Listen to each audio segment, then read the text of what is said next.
Hello, I'm Dr. Jane Tornator, brain geek and self-love expert. Today, we're going to talk about completing the stress cycle. Yay!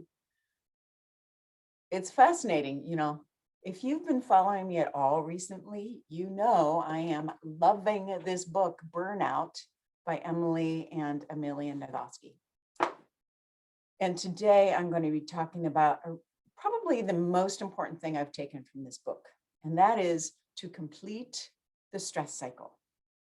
Now, I'm a psychotherapist, and I work a lot with people, both with their minds and their bodies. And often what we tend to do, and what I used to tend to do, was I would figure something out or I deal with stress. Like the other day, I was trying to figure out something with my printer. Like I got a new printer and it wasn't working. So I was with customer service for a long time, finally got it figured out. And I'm like, okay, great. Got it figured out, done.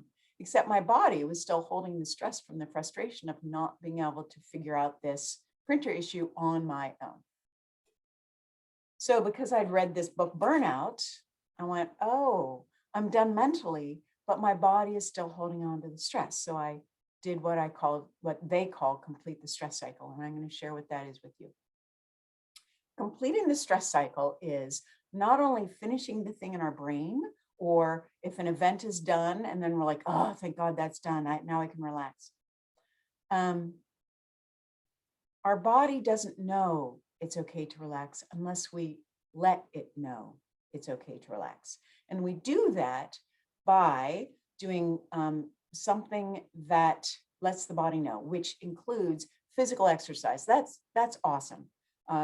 Emily and Amelia Nagoski both say, if you can do that every day, that's bonus points, right? Every day we complete the stress cycle. We let our body know there's no danger, the stress is done, it's okay to relax. If you're not a big exerciser, there are other ways to complete it. Doing muscle tension and relax also lets our body know the stress is done.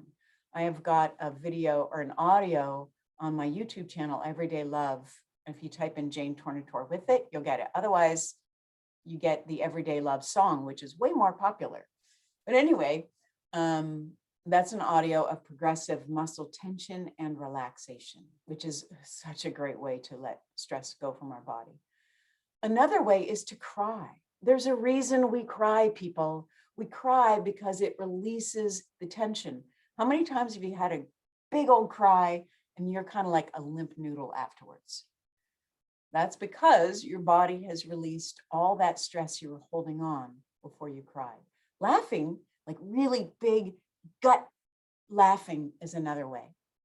And another way that I tell a lot of my clients is to shake, which is literally like shaking like a wild animal when it's done being chased, like when it's done being prey, and it shakes its whole body. You can see its whole body shaking.